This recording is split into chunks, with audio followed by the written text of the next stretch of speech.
Hey everyone, here we go again, another thrill-packed adventure from Palm Springs. And you can see I've turned the things around. I'm sure you got tired of looking at the same pictures of the race cars and Al Dimeola. Now you're looking at the other side of my office. First, I want to start by thanking you, all you musicians who trusted us, me and Mesa Boogie and all of us, trusted us with your tone and with your cash.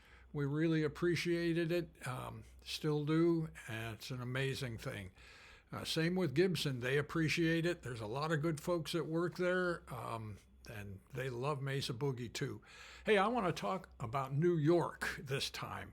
A bunch of random, more or less random memories, because it really figures into a lot. Let's start at the very beginning. When I was just getting started, this would have been about 1967 or so, 7 or 8, and I was playing drums in this little funky band. And the guitar player, Jim Lehman, aka Lizard Slim, was from Queens, New York, and he always would say, he'd ask her, "Hey man, how much did you pay for that?" "Oh man, you could have got that at half off at Manny's." And so I kept hearing this, and I kept hearing about this Manny's. Oh man, Manny's, that's the biggest music store in the world. That's the best music, blah, blah, blah. We had Leo's in Oakland, which was wonderful. As a matter of fact, Leo himself played and his partner Goldie had played sax in sax sections, big band sax sessions with my father. Nevertheless, so here I've got, I'm selling amps direct out of the house in Lagunitas, and the phone rings, and it's Henry from Manny's. And here's how that conversation went. "I can't believe I'm calling you. I never talk to anybody. In fact, the Fender rep, he comes into my store. Get out of here. Get out of here. We got Fender. We'll tell you when we want to order. Don't waste my time. But here I am. I'm calling you. I'm asking if you'll sell me some amplifiers, because I got this guy here, John McLaughlin, and he's saying if I don't got Boogie amplifiers, I'm missing out, and I'm not worth dealing with anymore. So I can't believe that I'm calling you." And so I was kind of honored. This is the famous Manny's. And so I said, well, let me think about that. I'm pretty back ordered, but yeah, you want to buy? Yeah, sure, why not? We need some coverage in New York City. And so we started this relationship. And when I finally, I don't know when it was, went out there to visit Manny's, I walked into the store one morning, and I'm looking around, and it's pretty busy already. And I say, "Hi, I'm Randy from Mesa Boogie." And Stuart says, "Wait right there. Don't move. Don't move an inch. Henry, get out here. Henry, you want to hold him down? I'm going to punch him out." No, you hold him down, Stuart. I'm going to punch him out." And I'm, what? What kind of shtick is this? No, man, you don't know the heartaches you give us trying to get amps out of you. I'm going to punch you out. And I said, "Hey, wait a minute. What? Do I look like I flew 3,000 miles to be insulted by the likes of you two?" Giving them a little shtick back, and they put their arm right. "Hey, you're all right. You're all right. You hungry? Let's go out for breakfast." So we went down the street to their favorite little breakfast restaurant. And we had a great time, and we kind of bonded, because again, I'd have this dear friend Mike Lipskin from New York City, the great piano player, stride piano player. And he kind of hipped me to that whole New York shtick of, busting balls, basically, in a humorous way. And so I'm hanging around, and I'm looking at the vibe here, and they got one Boogie, and it's I think it was if I recall correctly, it was a hardwood, fully loaded hardwood unit combo. And this customer says, "Oh man, you got a Boogie here, man? Can I try that out?" And Stuart says, "Sure. Take all the time you want. Turn it up as loud as you want as soon as you get it back to your place." I thought, okay, there we go again, New York shtick.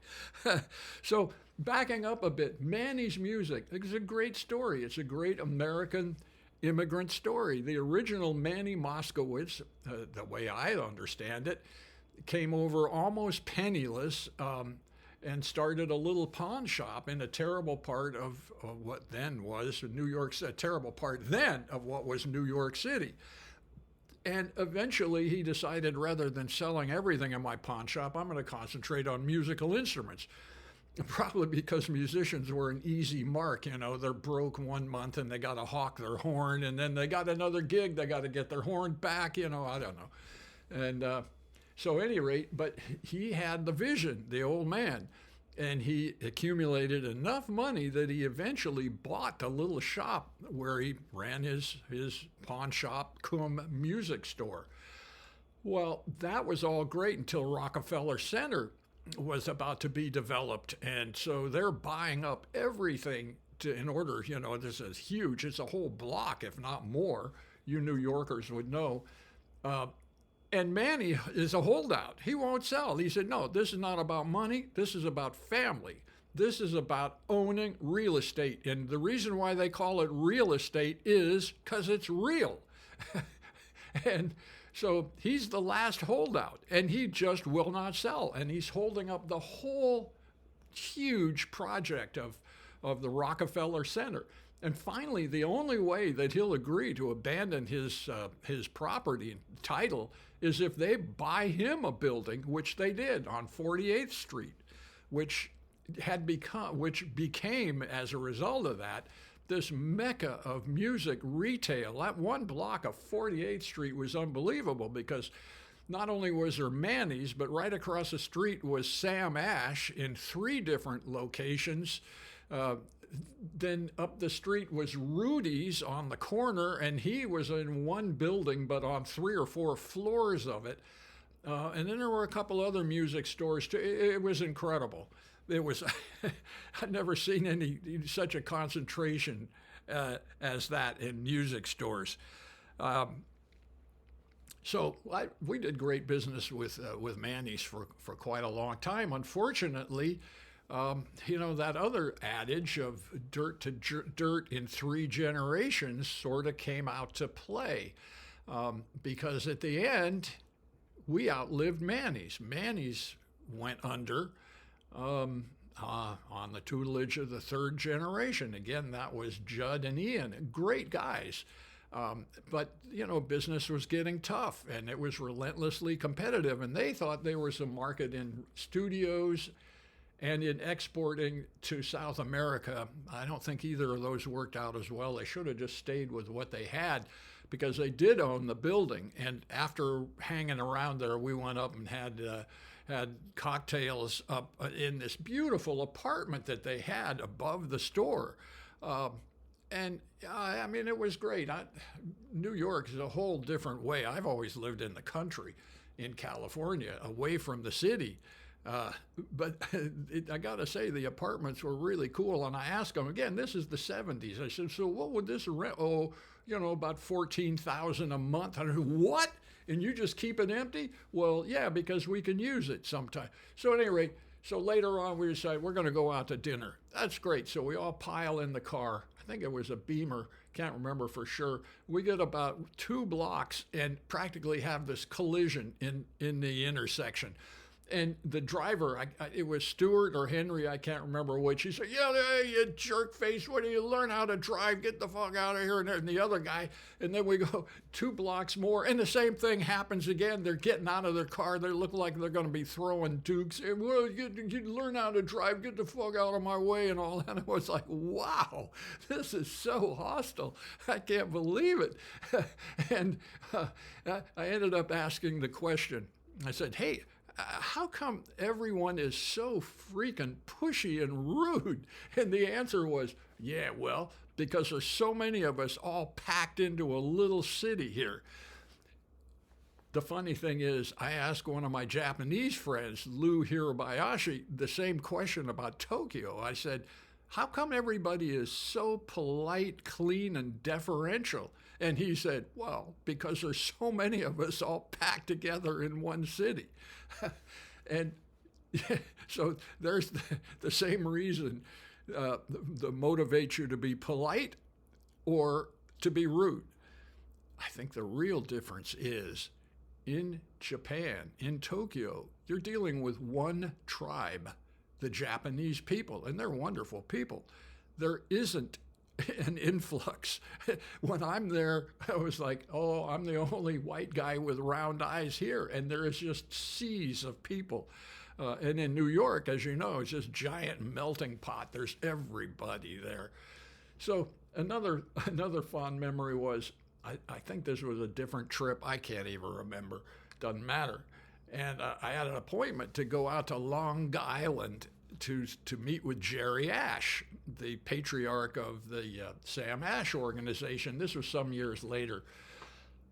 And I realized, man, I'm running late. Oh, man, I got to get a cab and get down to Penn Station. And so I go out and, oh, man, I hail this cab. And there's actually a white guy driving it, which was unique in itself.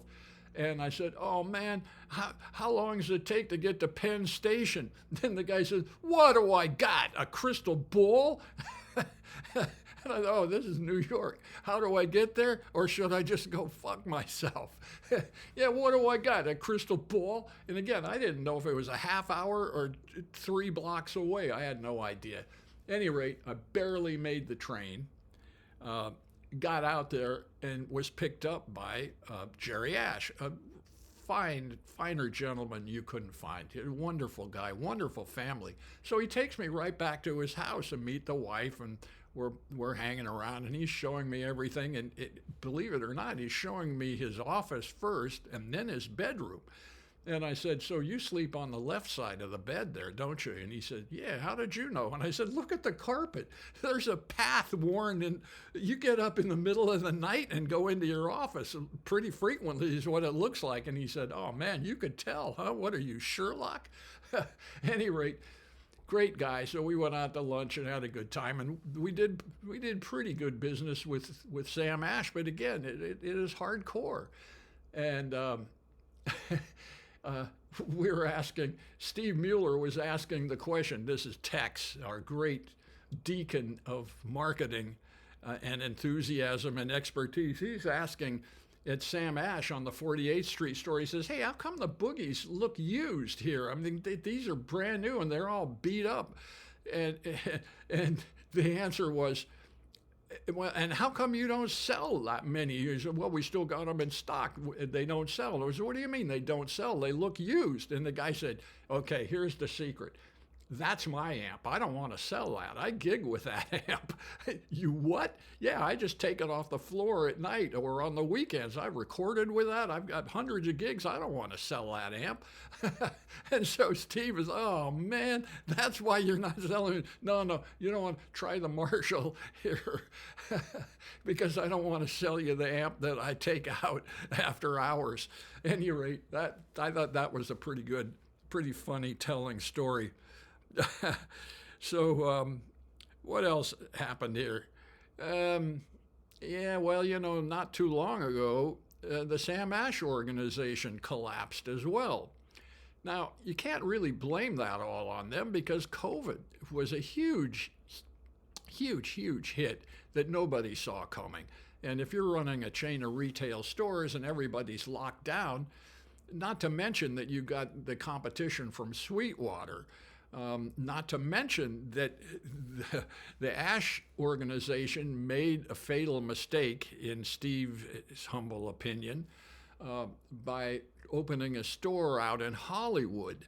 And that ended a unspoken arrangement, you might call it, or agreement between Ash and Guitar Center, which was, okay, we're West Coast, you're East Coast, never the twain shall meet.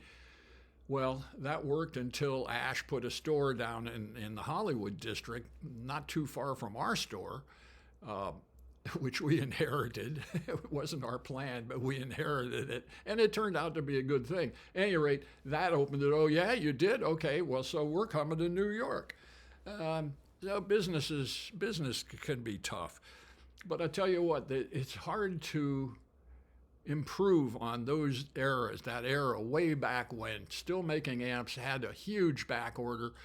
I talked to them, the one about Japan, I had to go sell the amps. Well, that was only much later when I was under pressure, or should I say advisement from Herschel Blankenship, who knew much more about selling, distributing, retailing, than I did.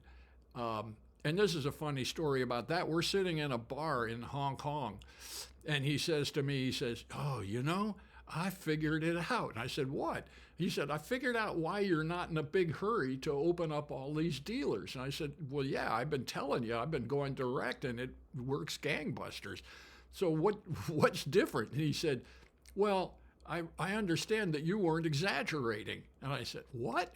He said, "Well, see, I took the numbers that you gave me for how many you were selling and what your margin was, and I took that at 1/3. And what? He said, "Well, yeah, because I figured you exaggerated it, right?" And I said, "What? I'm not following you here." He said, "Well, look, in LA, nobody says what's real." He says, "If you don't double it or triple it, nobody will even bother. You're not even worth it having a conversation with." And I thought, that's eye-opening. Really? The truth? You're being shocked because I was telling you the truth? And actually, I wasn't. I was understating how many we were making and selling. Not that it was a huge number, but it was a bigger number than what I had told him. And again, what a wonderful place to be when you've got the biggest dealers phoning you up saying, "Man, I can't believe I'm begging you to sell me some amplifiers." That's an enviable place to be. I wonder if I've missed anything. Oh yeah, this is kind of, I can't remember historically how this fits in, but I got a call from Al Dimeola, and he said, "Hey, I'm in the studio, and the amp sounds great, except on this one chord. You need to come out." And I said, "What?" "No, you need to fly out here. I got a ticket arranged." So Raven and I flew out there. I think it was the first time she had been to New York, maybe the first time either of us had been, and got picked up by Mike Bayukas. I don't know how I can remember his name. He was a really cool guy. Puerto Rican guy with a big afro in this rusted out shitbox of a Vega, and we're riding along, and he said, "Would you mind slumping down in the seat?" And I said, "Huh?" No, slump down so you don't show." And I said, "Okay, why?" And he said, "Well, I want to take the shorter way, and that puts us through the edge of Harlem." And he said, I can get away with it because I'm not completely white and I've got this big afro. But you, oh man, they see you, they're going to start pelting rocks at the car and bottles and shit. No, you can't show." So I thought, oh, welcome to New York again. So at any rate, there was nothing wrong with Al's amp. It was this chord that, it was actually a pretty cool jazz chord. Probably a minor 7, flat 5, diminished, which we used to call demolished or demented. In any case, it was all of those. And I said, "Man, you just can't play that chord that loud, because there's the harmonics of that chord don't sound good when it distorts." So, okay. So, oh man, what a great time I had then. And I don't know. Thanks again, everybody. I'm going to probably sign off now because I think I've rambled long enough. But thank you all. Love your comments. And I really appreciate all of the business that you've given our way, and that most of you guys, in fact, the comments are all like 100% positive, and it's very fulfilling for us. So thank you all from all of us at Mesa Boogie. Thank you. Take care. See you soon.